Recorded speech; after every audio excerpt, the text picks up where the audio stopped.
Maintenant, on va aller voir la magie de la lune. Petit livret du cosmique. Merci, l'unité, la totalité. Donc, hop, on passe au prochain jeu. Donc, l'éclipse de la lune, occultation, ombre et toxicité. Pleine lune, ovulation, midi, été. Lune des bénures, beauté, accomplissement, révélation. La Vierge, innocence, expérience, concrétisation. Et la lune des fleurs, épanouissement, contemplation et magie. Alors moi là, je pense que là c'est pareil. Merci, merci la lune. Sachant que la pleine lune, c'était, il me semble, il n'y a pas longtemps. Hein. Merci à la lune parce que on en revient toujours. En fait, on vous dit hein, cette année réellement. Occultation première carte, occultation ombre toxicité. Donc effectivement, actuellement, il y a des choses dans votre vie que vous traversez fin 2024 ou même dans l'année 2024 que vous avez traversé qui vous ont pris la tête, qui vous ont fait stagner, des liens, des connaissances peut-être, des amis qui vous tirent vers le bas, qui vous poussent pas vers le haut malheureusement. Et pourtant, on est là pour nous élever tous les uns les autres. Mais certains en fait trouvent une complaisance en eux en fait nous pousser vers le bas, de pas avoir parce que si toi t'es heureux et que lui il est malheureux, pourquoi toi t'aurais le droit d'être heureux et que lui aurait le droit d'être malheureux? Ben en fait chacun sa vie en fait j'ai envie de te dire. Eh oui, chacun ses choix, chacun sa vie, chacun ses emmerdes. Hein. Voilà. Donc on te dit que bah effectivement il y a cette période là qui est ici, mais il y a cette période de pleine lune donc qui est effectivement pour nous les femmes cette période d'ovulation qui prend un certain temps. Donc toi aussi on te dit prends un certain temps pour toi. Le midi, hein, peut-être change tes habitudes parce qu'on te dit le midi, donc tu as peut-être des habitudes de midi qui peuvent être peut-être toxiques. Donc peut-être change tes habitudes du midi déjà. Et puis été, peut-être que cet été, en fait, tu vivras quelque chose de beau, parce qu'ensuite, par la suite, tu as la lune des baies mûres qui te dit beauté, accomplissement et révélation. Donc en fait, je me dis que, donc jusqu'à cette période d'été, je pense que là, entre, là on est en hiver, ok, il y a le printemps, donc dans ce début d'année, je pense qu'il y a des choses qui vont bouger. Tu vas te poser des questions, tu vas peut-être mettre des stops à certaines choses ou certaines personnes, tu vas peut-être te reconcentrer plus sur toi, ce que tu veux toi, ce que tu espérerais toi, ce que tu ressens surtout, c'est essentiel. Et du coup, en fait, il y a des choses qui vont bouger, peut-être des projets, un travail, un nouveau chéri ou une nouvelle chérie, enfin voilà. Ou comme on dit, hein, il y aura des inquiétudes, des peurs, tu vas y aller en fait en douceur. Parce que je pense que tu ne veux plus en fait vivre tout ce que tu as vécu, passé. Et on te dit tu ne vivras pas et tu ne vivras plus ce que tu as vécu ou passé. Parce qu'on te dit ici après, dans la période de l'été, tu as la beauté, l'accomplissement, la révélation. Ou après, tu as l'innocence. Peut-être que cette personne te rapporte et te rapproche de ta propre innocence, expérience et puis concrétisation. Donc oui, chaque épreuve traversée nous apprend des leçons, nous fait passer un étape. Et puis en fait de tes expériences, tu acquiers cette concrétisation parce que tu t'actionnes pour ce que tu veux toi. Et tu trouveras l'épanouissement, la complantation et la magie. Attendez, je vais aller voir, c'est en train de s'entretuer, je crois, dans la chambre. Bon, voilà, problème résolu. J'ai perdu une carte, me revoilà. Donc on va aller voir en fait ce qu'elles ont à nous transmettre. Donc on va aller déjà voir. Donc l'éclipse de la lune, donc c'est la 21. 21, 21. Occultation, ombre, toxicité. Une éclipse lunaire se produit lorsque le soleil, la terre et la lune sont alignés. La lune se trouve alors occultée par l'ombre de la terre. La carte de l'éclipse lunaire vous indique qu'une personne ou un événement est en train de vous éclipser. Recherchez dans votre entourage si un individu ou une situation vous fait actuellement du tort ou met vos projets en danger. Une fois que vous aurez identifié l'événement perturbateur, vous pourrez occuper et couper les liens de toxicité en réalisant avec votre pleine intention l'exercice d'un bonhomme allumette. Créé par Jacques Martel, ce rituel sert à se libérer d'une relation toxique avec une personne ou d'un attachement destructeur à une situation. Il est très puissant et vous en verrez rapidement les effets. Je repère les personnes et situations toxiques autour de moi qui occultent ma personne et font de l'ombre à mes actions et projets. D'accord. L'effet de la carte. Sur une feuille, symbolisez-vous à gauche sous une forme d'un bonhomme et écrivez votre prénom en dessous.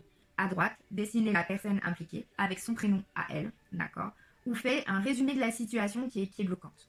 Dessinez un soleil autour de vous en vous entourant de l'amour et faites de même avec les membres à droite. Puis englobez le tout dans un grand soleil. Ensuite, avec la couleur correspondante, reliez les chakras entre eux. Par exemple, le chakra couronne de chaque personne avec du violet. Faites de même pour une situation. Puis débloquez ces liens d'attachement et brûlez les deux parties de feuilles. Voilà pour cette première carte. Après, la pleine lune te dit ovulation midi et été, donc c'est la carte 15. Ok. Et on va aller voir du coup ce qu'elle a à te transmettre. La carte de la pleine lune est un lien avec l'été, le milieu de journée et l'ovulation, pendant laquelle ovocytes l'ovocyte, est expulsé des ovaires en vue d'une éventuelle fécondation. C'est une énergie d'expansion et d'ouverture où les graines plantées vont commencer à germer. Ce moment où l'énergie est à son comble et expose la force est idéal pour booster le développement et avancer de projets déjà initiés qui nécessitent du coup un coup de collier pour aller de l'avant. Profitez du message de cette carte pour mettre cette occasion à profit. La Lune, par sa plénitude, vous soutient dans cette mise en mouvement et vous assure qu'elle se déroule au mieux. Remerciez-la chaleureusement. Grâce à Sélénée, déesse de la pleine lune, j'appelle vers moi l'énergie d'expansion et d'ouverture qui soutiendront la germination de mon projet. Un rituel de la carte, donc, est symbolisé par Sélénée, représentant la croissance et la maturité dans le cycle de la vie. C'est la déesse des plantes et des animaux, de l'accouchement, de la folie et du moi, d'où son nom Méné.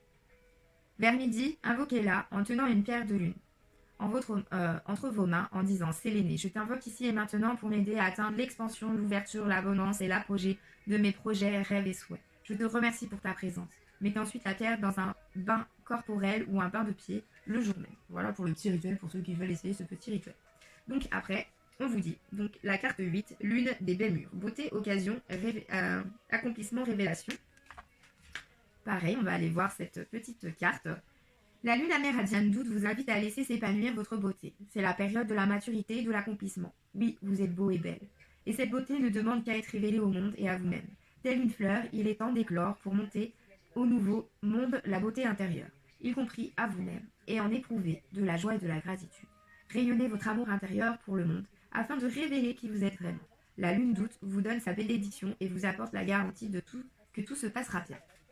Grâce à la lune d'août, je me rends compte de ma beauté intérieure et extérieure, et j'accepte qu'elle soit révélée au monde, tel un diamant qui peut enfin exprimer toute sa brillance. Après, un rituel, mais je ne vais peut-être pas vous lire à chaque fois tous les rituels, mais voilà, vous avez le message. Après, on a la Vierge, innocence, expérience, concrétisation. Donc, carte 18. 18.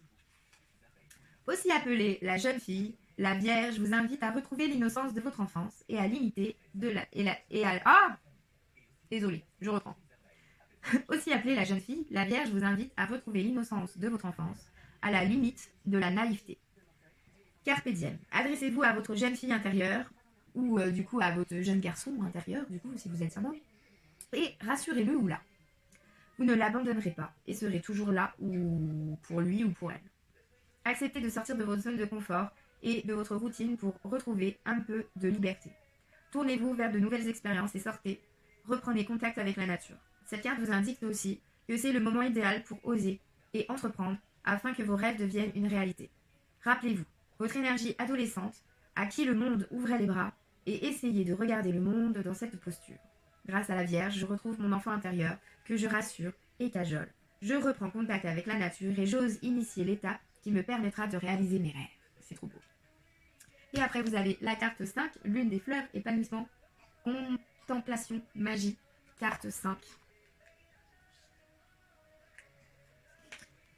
La lune amérindienne de mai nous invite à entrer en contemplation de la beauté tout autour de vous. La beauté se cache dans un miracle de la vie qui se met en spectacle continuellement. Si vous prenez la peine et le temps d'y consacrer votre attention, l'observation mène à la méditation et donc au lâcher-prise et à la reconnexion à votre moi supérieur. Ainsi, même si votre quotidien vous semble morne et sans surprise, essayez de voir les choses du côté de la magie. Une fleur qui s'épanouit, un brin d'herbe qui perce, un oiseau qui chante rien que pour vous. Grâce à la lune de mai, je me rends compte de la beauté de la nature autour de moi et de la magie qui œuvre même dans les plus petits brins d'herbe, ou le plus infime souffle du vent. Et oui, franchement, posez-vous un instant devant ce que vous avez. Et regardez, je sais pas, vos enfants, la vie qu'ils ont, l'épanouissement, le rire et tout. Des fois, il y a certaines choses, j'aimerais être comme mes enfants encore dans cette naïveté. Mais bon, j'ai grandi.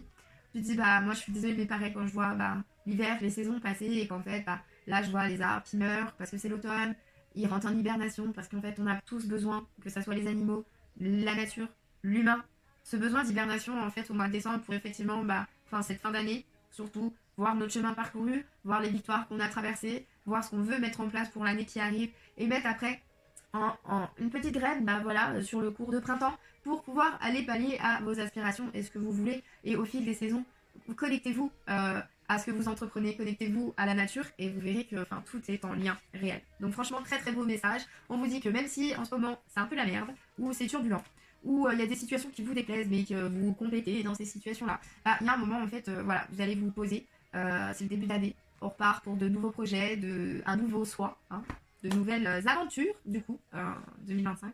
Et franchement, voilà, oui, tu as ton passé, il faut le prendre en compte. Mais après, dis-toi que tout le monde n'est pas pareil, que chaque être est totalement différent, qu'on a chacun notre chemin aussi, qu'on a chacun fait des faux pas, qu'on a chacun aussi fait des pas en avant. Et je reviens tout de suite parce que ça vient de sonner.